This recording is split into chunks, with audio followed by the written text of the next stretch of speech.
Hi again, everyone. I'm Ollie Matthews. This is the Narcissistic Resistance, and this resistance video is sponsored by contribution from Adam, and here is his story. I have to ask a very serious question. Am I a human trafficking victim of a covert narcissist bent on being a projection of himself? I've been made to believe victims are beat and confined against their will, physically forced to perform sexual acts. I think the pimp comes in different forms than depicted, and the crafty type never reveal themselves until late in the phase that it becomes apparent their lies catch up over time. In fact, the type that are obvious is easier to see the motives, but the type who uses the relationship to control, reverse psychology, and manipulate to be dependent on is tougher to know. At times I've struggled if I'm being pimped out or not as an escort. Read on to help me figure out what this all means. I suppose I should start at the beginning, as no one walks into the sex underworld by choice. Not usually from my kind of background, but a broken home, dysfunctional wealth, and undiagnosed high-functioning autism led to be ousted by my uncle taking control of my grandmother who raised me because I had deadbeat, wild partying parents. No, I didn't finish high school. Bullying and an incident led me to ratting on a crazy Italian kid for a dime bag. I was mud with the social hierarchy and took GED and got the test and missed it by 13 points. Later, I discussed this with Victor, and he seemed to take the attitude, I don't need it, and have learned most of what would be needed in life. I became one of those legal homeless youths at 18, and I found others, but this thrust me into the gay life of Fort Lauderdale and the world of tricking. I am a clean, nerdy, innocent, quintessential boy next door type, and little do I know how I desired and preyed upon. One kid from Cincinnati, Ohio, thought he could street manage me, but he made himself so obvious that I only did a few under his tutelage. Alright, so let me tell you what's going on here and what he's talking about. He's got to be talking about, when he's talking about this gay underworld in Fort Lauderdale, he's got to be talking about Wilton Manors. I mean, Wilton Manors is just a huge gay community, and I'm sure they have an underworld just like everyone else, so I think what Adam is saying, he was sucked into this world down here. Now, we knew this older guy who he portrayed as rich and savvy in stocks, and he stayed with my grandmother and was trying offload her oceanfront home at a ridiculous price. We discussed it. He called this person up. I explained it's worth $2.5 million at $750 asking. The person seems to understand what I'm saying. I would hope so. At this, you're talking about $2.5 million. Wait.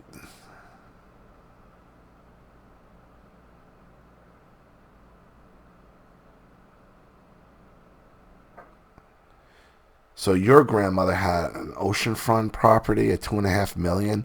This person seems to understand what I'm saying. So he speaks to this kid some more, and he says he wants to meet me. The kid says they're going to ditch the Covenant House and stay with him. So we walk over to the corner of A1A, and here comes Toyota Camry with two older men. One about 70 in the passenger, and the other is bigger younger daddy, I'd say 40. We did what is known as cruising in the car and ended up at a condo where the obvious activity was going to happen. The kid went with the older guy. I went with this younger one, Victor, who wanted me to go down on him and screamed in pleasure. But I'm still trying to figure out what's really going on. Yeah, so am I. Since I befriended the kid and told him about a paycheck I was getting from my last job, so unknown to me, he must have made a deal with the kid about money loaned to him. When it came time to get the check and cash it, I was expected to hand that over. I was pissed off when it came out that I took my bag and went to the park along Sunrise Boulevard. There I got picked up and used. One guy did bring me to his home until he went out of town and put me in an outside shed like a dog to sleep. I put up with that for 2 weeks while trying to work a sales job based on commission only. Their neighbor sought to see I was distressed and let me stay with him a few days for sex. I will say there was one older queen who took me in and gave me a bed without needing sex. Thank God he was HIV positive.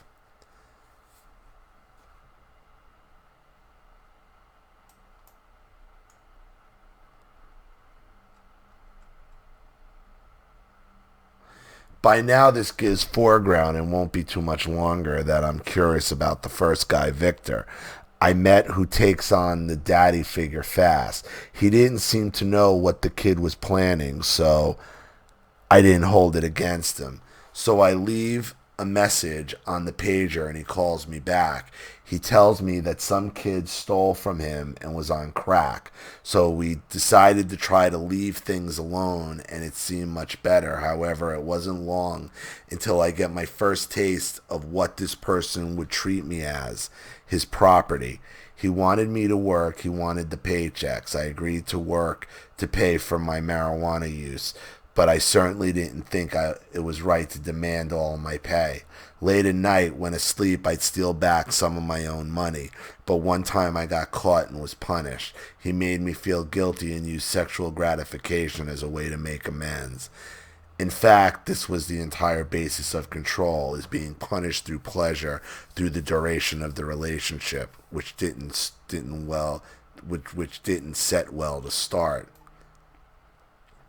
During this time, his prodigy internet chat is the hottest thing going, and I get into it. But secretly, I'm trying to find someone else. I'm not telling him that.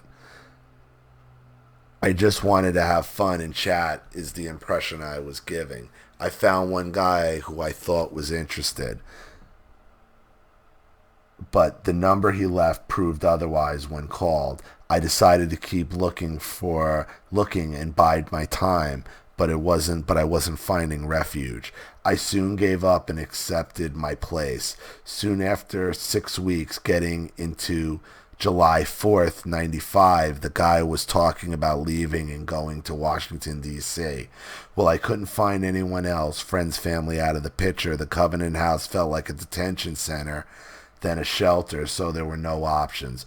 Go or be homeless. I left with him, and we began about a month road trip. There's so much more I could get into. I did find someone after weeks of chatting, but he lied to me that I returned back after a short 2-day trip to Atlanta, back to Fort Lauderdale, and back to Atlanta. Meanwhile, the guy is so dirt cheap, he's always looking for a freebie or a bargain.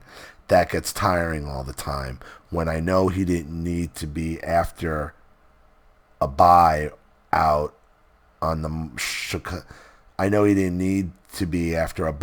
the Chicago Mercantile Exchange.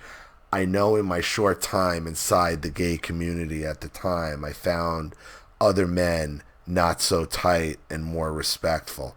So eventually we make it up. We make it up to D.C. My last paycheck was coming to this address, and guess who claimed it?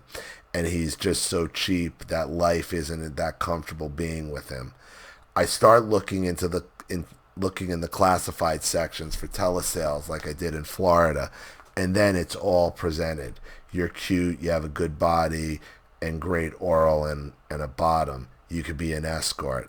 I thought, nah, I'm too shy and not social enough to make it, but he wanted to test it. I suppose I was curious about the idea, but not excited knowing what can happen long term as in HIV and destitution. So he begins the pioneering of online escorting through chat programs, and my first client saw me 3 times in a row. He begins to set the stage of portraying me online and then or leave me take me or leave me the house, his mother's, while in Canada, to turn the trick. I then hand the money to him and keep track and manage. He seemed to handle the setting up part, but his behavior about it and towards me was disturbing as an overbearing father figure, so much that I tried for the third and final time to find someone else. And this time I'd experienced true abandonment and being stranded in Orlando streets from Long Island, New York. It's another long story, but my uncle sent me back to him. It scared me so much that I just gave up altogether and went back to accept it. So he begins to create my online persona and set up the calls through chat programs, most notably AOL. My first clue should have been how he treated me when I messed up talking to clients who wanted to speak to a young voice.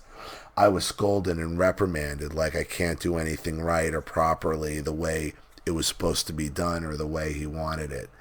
To him, I was just a child that had to be trained. We had to run it like a script at times before calling the client. It felt so strange and unnatural that I was feeling very uncomfortable with how this was going. I could see that resistance was not in my best interest with how angry and upset for not complying. I would try to take the calls, but there was nothing I could say to these people. I didn't know them and didn't know how to talk to them sexy like. I'd freeze up and stumble trying to fabricate. I usually got screamed at for losing the call as stupid idiot that can't do anything right. It was soon that he abandoned the idea of my taking calls to him pretending to be me altogether. Most men couldn't tell it's an older man when talking to him. He seemed to always be upset or angry at me when someone isn't convinced it's a young boy on the other end.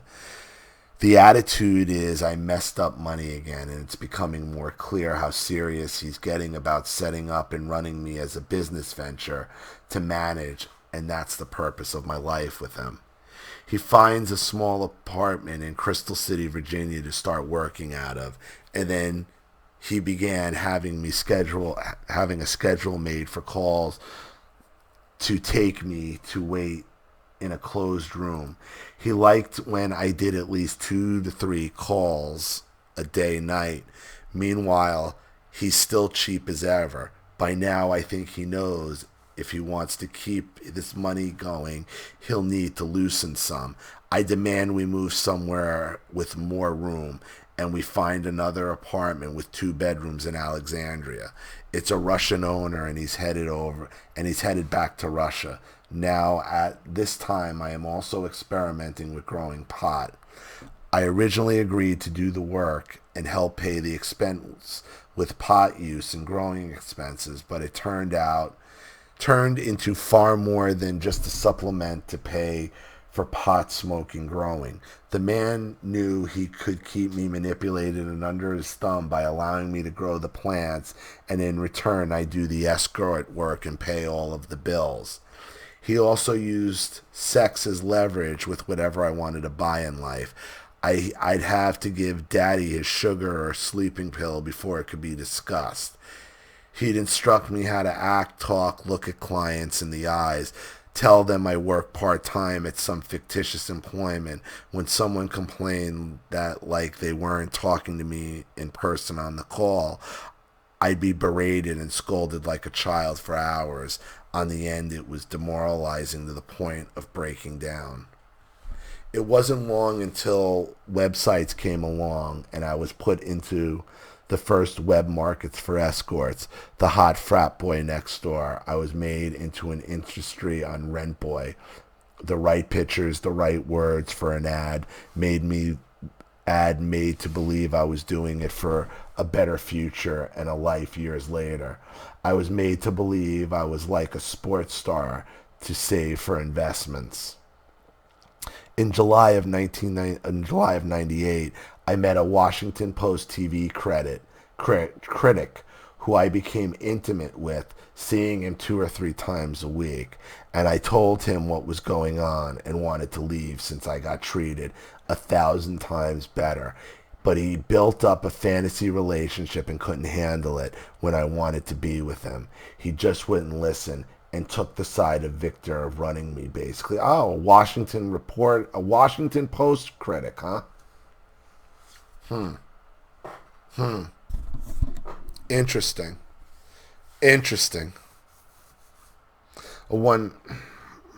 You hear all these stories about sex trafficking, huh?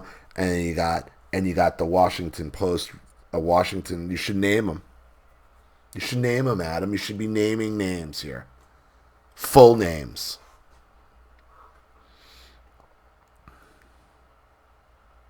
He started to listen and trust Victor more. So again, trying to tell anyone would be like blowback on me.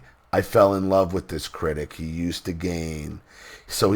to gain $500 a week support payments from this critic. Victor also decided to private screener series from this critic on eBay's $100 a copy. I warned the critic that could be very bad for his reputation someday. After this person, I meet some others I get close to, but eventually Victor finds out and intervenes to stop it.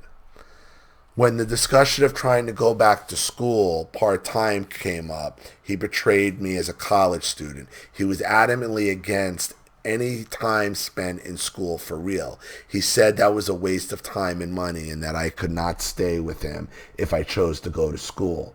He said I could not make any money by going back to school and he wouldn't pay for it. Couldn't get a job going back to school is what he convinced me. He, of course, is trying to portray me as a starving student. As time goes on, I learned the man is very compulsive and pathological liar with an agenda for me. Yet I'm frightened about a worse situation as I'm experienced trying to leave him years past. Fear is what keeps me put, obedient and devoted years more.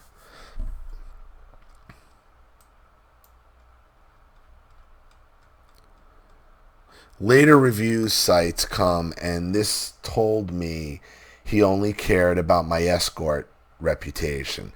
And anytime I got a negative review, I got bitched at for hours on end. And what I have to do makes sure no one writes something bad. And what I have to do to make sure no one writes something bad they don't like about me or couldn't do with me, like get erections or climax for a client. He spent countless hours reading about escort industry and active on forums like Daddy's Reviews. Even times when I had a cold flu illness, I was made to work, or guilt trips would be laid on me about money. It was never enough to. I could make $800 to $1,200 in a night, and that just construed as making up for the days that had nothing in. It seemed what slowly started as a relationship morphed into a vested interest, then valuing a human.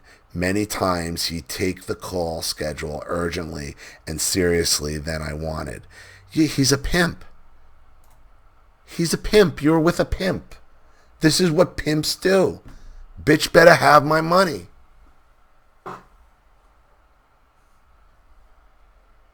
Bitch better have my money. You're a pimp. You're being pimped out. You're working basically as a prostitute, as an escort. This is the life. This is the life. He's a pimp.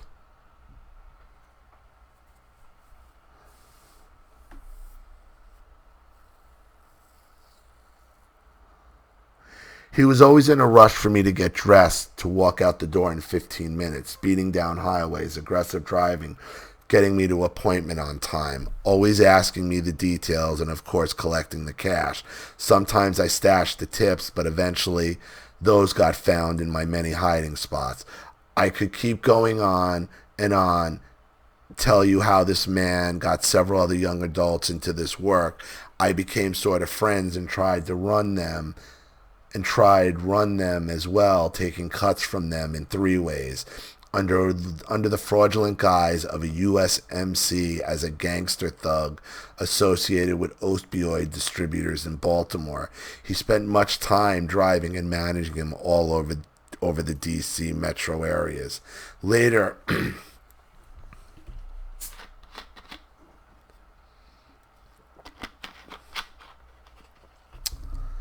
Later, I was made to believe Victor is accumulating and buying gold coins for our future with what I was making. But after it's all sold secretly behind my back and claimed their piracy of Queer as Folk series. Wait a minute. Later, I was made to believe Victor is accumulating and buying gold coins for our future with what I was making. But after it's all sold secretly behind my back and claimed their piracy of Queer as Folk series through the TV critic, he got them and sold them on eBay and bought those gold coins, not my escorting, which I was led on, was doing this work for a better life. Right. This is what every pimp tells the prostitute. This is what every pimp tells their prostitutes. That was the last straw, because I was pimped out for nearly 12 to 13 years and was only known as an escort name in the LGBT community and would only be associated as such outside this community. I try to explain what's going on subtly, but somehow he'd find out. Emails and texts all seen without me knowing. Records of phone calls found out. Nothing gets by this man. He tries to be the advisor to everyone, even acquaintances of mine. And when they didn't want to take his advice, he'd drive each person away and takes it too personal that it was rejected. Now I will say I've never been beaten severely. I've had missiles thrown at me, TV remote, an ashtray, some other items. A few hit, but his anger reactions were frightening. I'm going to say this. This is not human trafficking. It's kind of voluntary prostitution for hope of a better life. I mean, he got you into this as a young kid. I got it.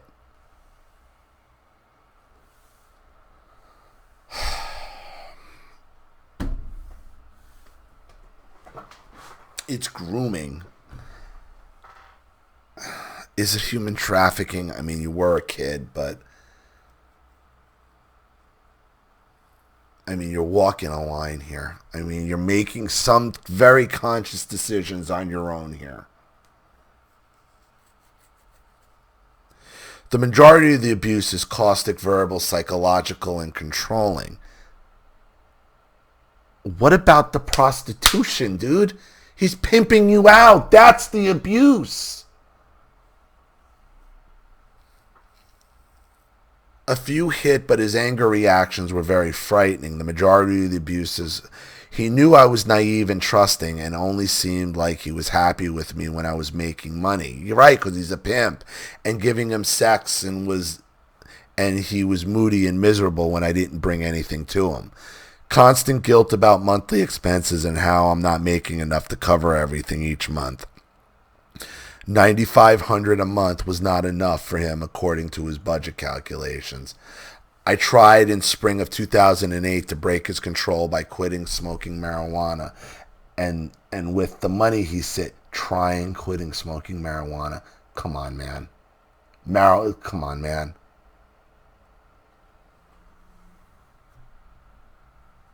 You want to try to quit smoking marijuana? Stop smoking weed. It's that simple. You know what you're going to say? Ah, bummer. I wish I could get high right now, but I can't. All right, so stop. This is what I'm talking about. You're making some of these decisions actively because, I mean, I think in some ways you're looking for shortcuts, or you were. It doesn't seem like you were bothered by the actual sex of it. That's what's kind of weird to me here. You're not telling me about how horrible it was. You're being objectified sexually for all this, all these. None of that seems to bother you, Adam.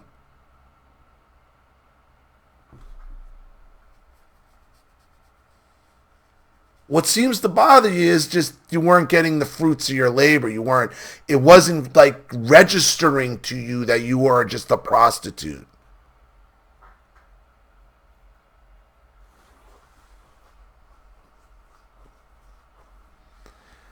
I tried in the spring of 2008 to break his control by smoking marijuana. With the money saved, we could move to a nicer, newer apartment. Mind you, my growing was ended long before this. He did not live up to the promise after I quit, and everything got bad where lost it in a meltdown for being lied to. It all started with socks. I asked to buy some at a shoe store, and we had some kind of argument over the price. At that point, I felt like everything is about money with this man. Yeah, because he's a pimp. I told him that I was tired of his control. Everything I do is not enough. He's not my father, and he needs to stop threatening me as a child. He leans over, grabs the socks, tosses them out the window, and he said, "That'll teach you not to give me lip." That set me off in a rage. I tried to hit him in the shoulder, but my tiny hands on a giant 6'4", 275, did nothing but get me backhanded square in the nose and bloodied. I felt that was it. I jumped out and walked to a near Safeway to call the Alexandria police over socks. Not over being prostituted. It doesn't sound like you had much of a problem with the prostitution, just not being able to reap the benefits of it. This is horrible.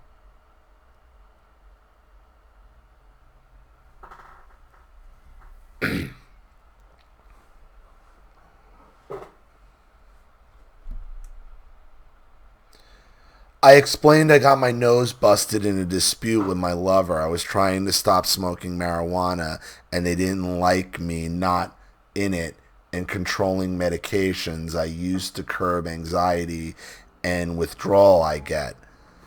They took me back to the condo and called them out as they entered the apartment. They scanned the area, noticed my jars of paraphernalia on the coffee table left over.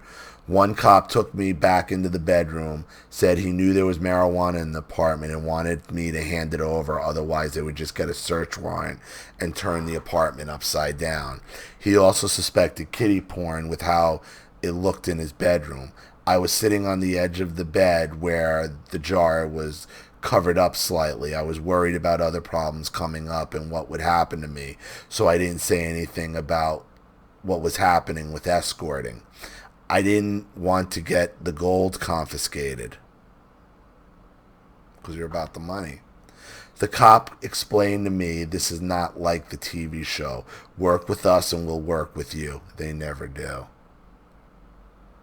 So I hand the jar over to them, and he says you're going to make a buy from your middleman friend you buy from. They just want the friend is one of many kids I know is Victor's narcissist friend as a younger gay pedophile of the worst kind. I've seen underage 14 to 16-year-old boys' lives ruined by this person. I seriously wanted to turn them in with an anonymous tip, but I didn't for fear of incriminating myself. The cop goes on to say we will call you when to set up the buy. After it was over, nothing else happened. No call to make the buy. I was degraded and berated how I ruined so much potential calls with my stunt after that. We took a long trip to Florida after that. It taught me law enforcement isn't there to help when you need it. Yeah, no shit. For years after that, I was scared to do anything than what I was told to do. The rate of inflow for money has slowed precipitously since 2008, and each year was more stressful than the last since I couldn't bring enough in each month. I was only seen as a business and not a person. I tried to secretly arrange dates through the business as a way to find someone who would help me leave it, but no one would step in. He even arranged a client to let me use his apartment for calls when out of town, just to block from Capitol Hill for his 15-minute quickie in return when he's in town. He wanted in calls, but not at the apartment. This is when he knew he cared. This is when I knew he cared more about money, about bringing money to him. He ran me ragged for those calls to this place with the most unsavory people from Backpage. Year after year, I'd get the same rejection to be pulled out of something I'm trying to leave. Eventually, I would be found out and explained I wanted to move on. I don't want a daddy. He told me, we'll try to find you a sugar daddy, but what he says and does are often different. Like, you just want to just move on to another pimp? Like,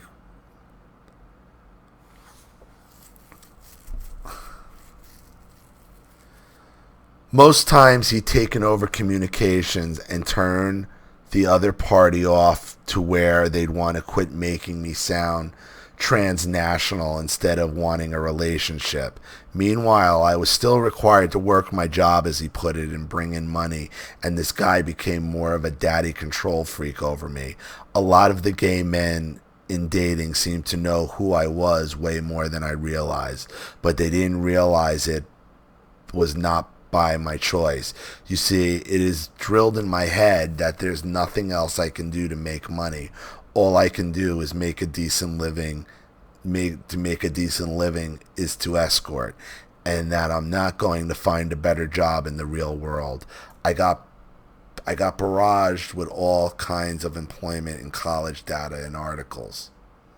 After December 2014, we stopped living together for ruining someone I was falling for by making it all about money, but he still controls and picks where I live, stay, and working in the Fort Lauderdale area. It seems as if I can never get out of this nightmare, no matter what I do or where I go. All the supposed outreach to the gay community with no avail but to be used for sex each time to be seen as a person. I'm just branded as an escort and nobody wants to see me as a person. I'm going to be honest with you, Adam. You got to stop thinking like an escort. You got to help yourself. You can't be looking for a daddy. Anyway, from there, I had one really old client who didn't like this guy much, as he tried to boss him for getting nosy, but he's married. He goes into a mania state, rents me a condo for a year in downtown D.C. after I get back from Florida, furnishes it, tells me he's got all kinds of ideas, gay dinner parties to solicit myself to bigwigs, art galleries, a bunch of crazy talk until his wife puts him in a home. So even though I've been set up in my own condo now, I can't pay day-to-day expenses without working in sex, as I've been dependent on a pimp like a manager who's got me being counter to another one longtime client who likes a few grams of coke for a $2,000 check. I run nothing, no phones, no emails, no texts associated with the escort business or a rent men ad or daddy's reviews. I'm just told when and where to be. Overly obsessive for me to answer the phone when he calls. He's always like he's always liked to say me and him are family, but sometimes it just doesn't feel like it.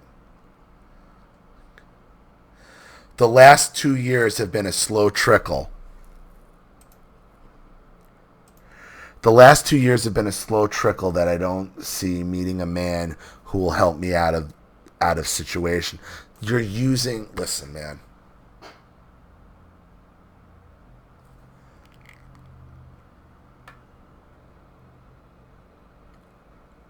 Who are you, Adam?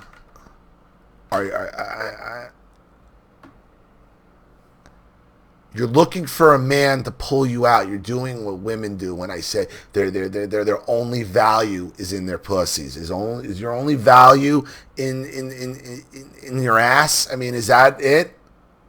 Is that your only value in life? It's not going to work, Adam. Just like it's not going to work for a woman, okay, who thinks through her friggin' vagina, okay, who's going to try to use her vagina to solve all her fucking problems in life, okay? You cannot use your mouth and your asshole to bail you out of this. Okay, it's a sick, depraved fucking world, sociopathic world you are immersed in. And until you get away from it completely, and that might have to mean you're homeless. That might mean you have to sacrifice and to go into a shelter.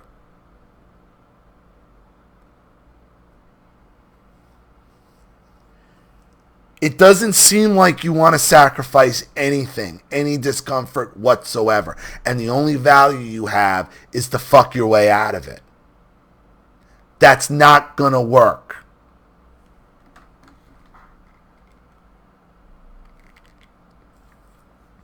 You want a man who's going to help you out of the situation? I'm the man who's going to help you out of the situation. You got to get up and leave. And you have to be prepared to go into a shelter and to start at ground zero.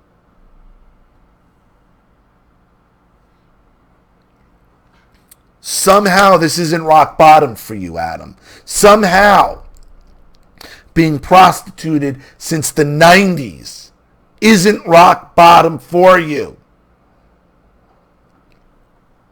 I don't know what is.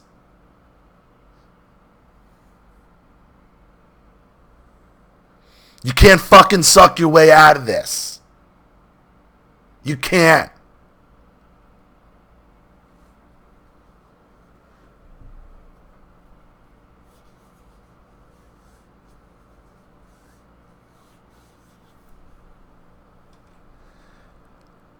I've given up hope on trying to find someone in the gay community to get me out. And I feel all this is coming to a head after 22 years with no education or job skills and autistic disabilities. I have credit cards and I don't know how to keep up with soon, and that were taken out in my name and held run way up before making me responsible to pay for them. I don't know if my story and situation constitutes of being a victim of being sexually trafficked against their will or a willing consensual participant as a prostitute. It's the latter. It's the latter. You're not trafficked. I don't think fear, control, and intimidation are free will and was deceived for an empty future that's left me stuck in it. I don't know if I should involve the authorities and institutions to intervene now. I don't know if my life gets better or happier or darker or despair trying to stop and end this situation that's gone too far. I know my mental health is deteriorating out of being severely depressed where I want to be dead and out of this mess I'm stuck in. And I've even asked my psychologist to advise me what to do about it for a while. But even that couldn't get me help. I know I'm reaching my breaking point to get out. I don't want to see my 2 Burman cats taken away and put in a shelter, as that would be very upsetting and another thing I've been threatened with losing. You may have to lose everything, Adam. It's just that simple.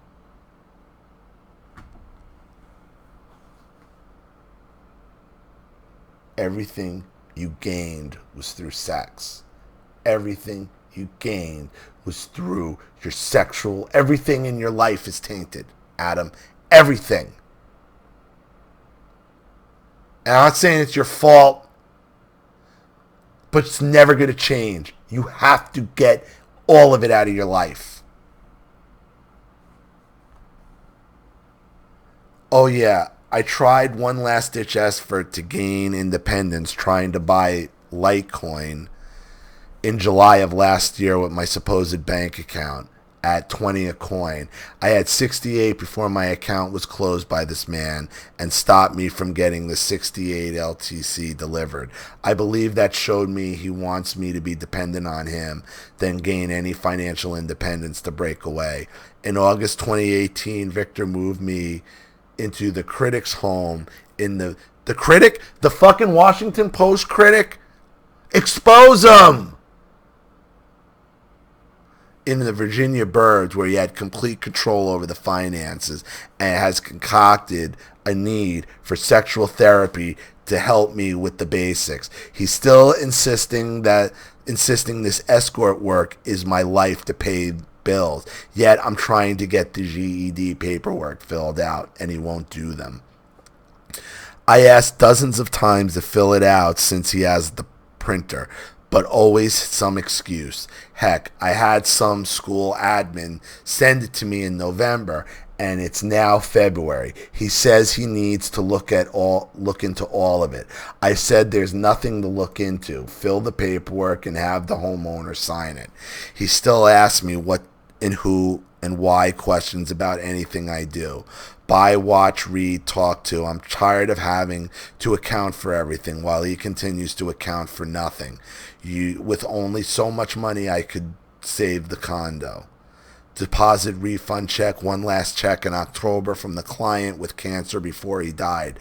I'm close to the point where I need to have an intervention, and then I think he has to be reported to the authorities. I don't think I can stop it myself until he's dead. Very serious. He's never going to let go willingly of portraying me as an escort. That is his construct at the expense of 22 going on 23 years of my life. I can't let him destroy the rest of my life. He's already caused my mobility to be disabled some days with the abrupt move to Fort Lauderdale, where I had a slip and fall, which worries me about trying to hold down another job after this is over. The financial walls are closing in, and I just feel lost at this point. But I'm also scared and uncertain of the bureaucratic system. I've unfortunately been made to feel convinced there's no assistance to help me live on my own or just talk to counselors. There's no financial support for people like me, just homelessness. Anyway, thanks for taking the time to read what's been going on with me for the past 22 years of my life. I don't know what it's really all meant, but perhaps I can have more clarity than the managed perception I've been reinforced with. I want to make sense of the situation and take the best course of action. If need be, it might have to be an intervention. I'm not ready to give any sensitive information or report this person yet until I know exactly what I've been in still remain. As you can already tell, I felt something way off and have tried to slip away from the start, but this is somehow goes awry. Soon there won't be much choice but to blow this wide open, which will be a huge scandal in the end. So what has this been? Is this covert narcissistic abuse? Has there ever been narcissism like this before? Yeah. It's not covert narcissism. It's narcissistic abuse right out in the open. It's overt narcissistic abuse. It's sex industry abuse. Is it sometimes the victim that can't leave without the authorities intervening in the situation? You could leave anytime you want. You just have to give up the comforts that you're sitting in that you don't want to. There's nothing physically stopping you. There's nothing physically stopping you from leaving, Adam. Nothing. I sometimes think it's the only way out. I don't know if I will get a response back, but you have one hell of a story to talk about with your subs if you choose to do so.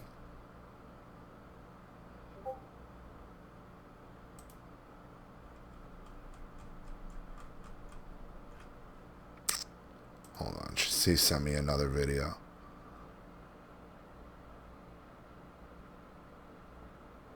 Okay. Hi, I came across your videos looking for audio of narcissistic arguments, put downs, controlling manipulation issues, and clues that I've heard many times before. It seems to be the case, but I don't know for certain. I should have added in my story that Victor would yell and scream at his mother, call her a stupid idiot, and many other names over the phone or visiting.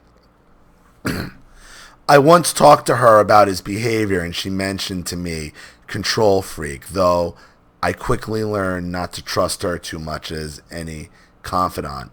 Victor always wanted to keep the sex business concealed from her as a complete false image until she died. From what I can tell, during the last year, she was a constant nuisance to him, always worried she was giving the last of her money to churches and religious organizations, or dementia getting so bad she would have to use most of her money for a nursing home. This big thing about empathy with narcs, it didn't seem to faze Victor when she died on the hospital bed from an injury while he was here. I was really struck by his lack of any grief. I wish I could get the audio of this man, how this man treats people in general, and I may try to, but he's also very good at recording others without them knowing it. Anyway, I hit send before I could add this to the main story I sent to Polaris and a law firm. Thanks for sharing your insight, and that other individuals provides a missing link and answer these behaviors. Adam. Adam, if you go public completely with your story, you're going to find help, and not the help that you're going to have sex with people for.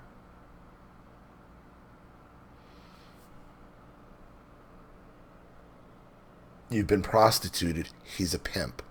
I'm sure most pimps hate their mothers. So you have to be prepared to let it all go. All of it. Because there's nothing left holding you back. Nothing.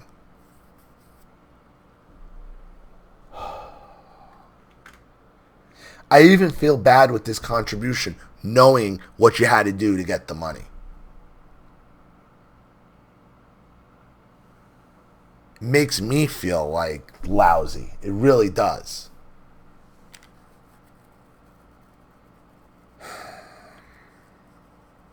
I hope you're able to get out, Adam.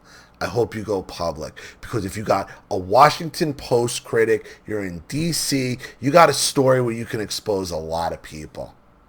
There are people you can go to with your story. Okay, people who are on this. An Open Secret on Twitter, Cernovich, who's ever on this stuff. Stay away from the Q people. They're nuts.